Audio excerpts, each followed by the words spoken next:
రెడ్డి శ్రీనివాస్ గౌడ్ గారు, అదే విధంగా వేదిక మీద ఉన్న మిగతా మాజీ శాసనసభ్యులందరూ, శాసన మండలి సభ్యులు, సీనియర్ నాయకులు, మరి ముఖ్యంగా ఈరోజు స్థానిక సంస్థల ఎన్నికల్లో గొప్పగా విజయం సాధించిన సర్పంచులు, ఉప సర్పంచులు, వార్డు మెంబర్లు అందరికీ, అదే విధంగా స్వల్ప తేడాతో ఓడిపోయిన సర్పంచ్, వార్డు మెంబర్ అభ్యర్థులందరికీ కూడా జై తెలంగాణ.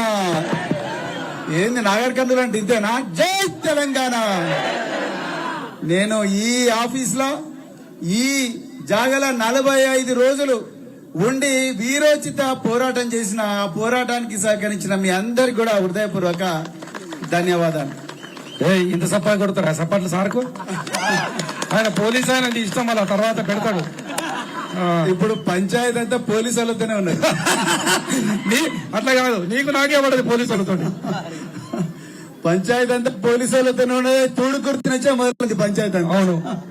సో మిత్రులారా, నిజానికి మీరు చేసిన పోరాటం మామూలు పోరాటం కాదు. జనార్దన్ రెడ్డి గారు, మీరు 50% గెలిచిండ్రా, 60% గెలిచిండ్రా అనేది కాదు, కానీ ఎంత గొప్పగా ఈ రోజు తెలంగాణ రాష్ట్రంలో బీఆర్ఎస్ నాయకులు, కార్యకర్తలు, ఇన్ఛార్జీలు పోయినా పోకపోయినా తండల నుంచి మొదలు పెడితే అది మధ్య మడుగు నుంచి తోడుకుర్తి దాకా, బల్మూరు నుంచి వంగూరు దాకా, చారకొండ నుంచి ఊరుకొండ దాకా ప్రతి చోట కూడా మీరు చేసిన పోరాటం మామూలు పోరాటం కాదు మిత్రులారా.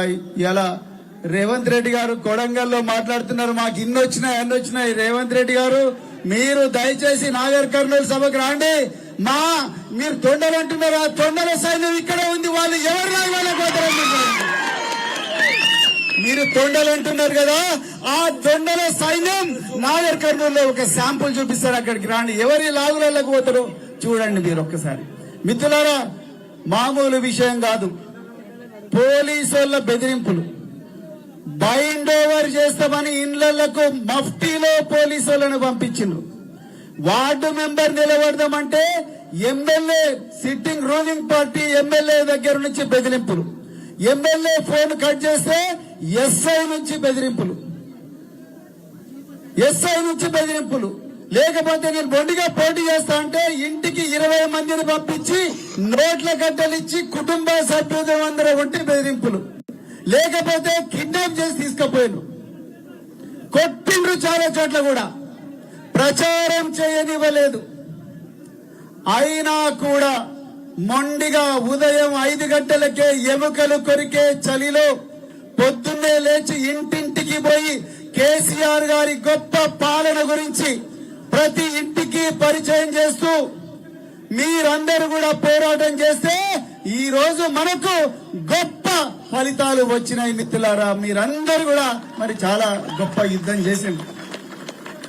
కొన్ని చోట్ల మన వాళ్ళు గెలిచే పొజిషన్ ఉంటే రిటర్నింగ్ ఆఫీసర్లకు భయపెట్టి డోర్లు క్లోజ్ చేసి రిగ్గింగ్ చేసి మరీ గెలిచిండ్రు కాంగ్రెస్ వాళ్ళు. ఇది వాస్తవం, చాలా చోట్ల కూడా జరిగింది.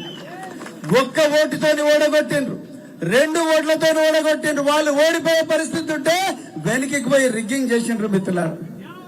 ఇంత ఘోరమైన పాలన ఈ తెలంగాణ కాదు, ఈ దేశంలోనే ఎక్కడా మీరు కని విని ఉండరు మిత్రులారా. మరి అలాంటి ప్రతికూల పరిస్థితులు ఉన్నప్పటికీ కూడా మీరు వీరోచిత పోరాటం చేసినారు. మీ అందరికి కూడా హృదయపూర్వక అభినందన తెలుపుతా ఉన్నా.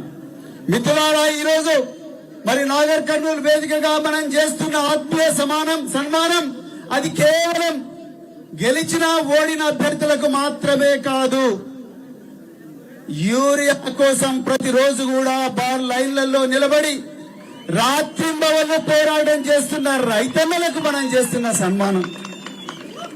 మా నాయన కూలీ చేసిండు, మా అమ్మ కూలీనాలు చేసింది, గుడిసెలలో బతుకుతున్నాం. ఆనాడు కేసీఆర్ గారు మమ్మల్ని గొప్పగా చూసుకున్నారు.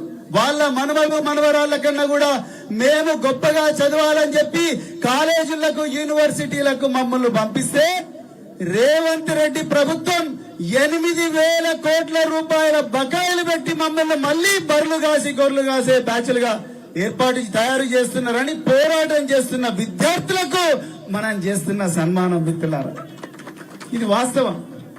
ఎంతో మంది ఉద్యోగులు నిన్నటికి నిన్న మున్సిపల్ శాఖ ఉద్యోగులు 6 రోజుల నుంచి 6 నెలల నుంచి వేతనాలు రాలేవని పారిశుద్ధ్య కార్మికులందరూ కూడా ఇవాళ జీతాల కోసం సమ్మె చేస్తున్నారు. ఆ సమ్మె చేస్తూ రేవంత్ రెడ్డికి వ్యతిరేకంగా పోరాడుతున్న మున్సిపల్ ఉద్యోగులకు మనం చేస్తున్న సన్మానం మిత్రులారా. ఈరోజు 120 మంది విద్యార్థులు చచ్చిపోయారు. ఒక్కరు కాదు, ఇద్దరు కాదు. మొన్నటికి మొన్న ఒక అమ్మాయి చనిపోయింది. శ్రీవల్లి అనే అమ్మాయి స్కూల్ కెప్టెన్, కళాశాల ప్రిన్సిపల్. బియ్యం దొంగతనం చేస్తున్నాడు, కూరగాయలు దొంగతనం చేస్తున్నందుకు అడిగినందుకు ఆ అమ్మాయిని అవమానిస్తే ఆ అమ్మాయి సూసైడ్ చేసుకుంటే కనీసం శవాన్ని అంబులెన్స్ లో కూడా తీసుకుపోలేని పరిస్థితి, ట్రాక్టర్ల పడేసి తీసుకుపోయిన ఆ బిడ్డను. అలాంటి అన్యాయాలకు వ్యతిరేకంగా పోరాటం చేస్తున్న తల్లిదండ్రులకు మనం చేస్తున్న సన్మానం మిత్రులారా.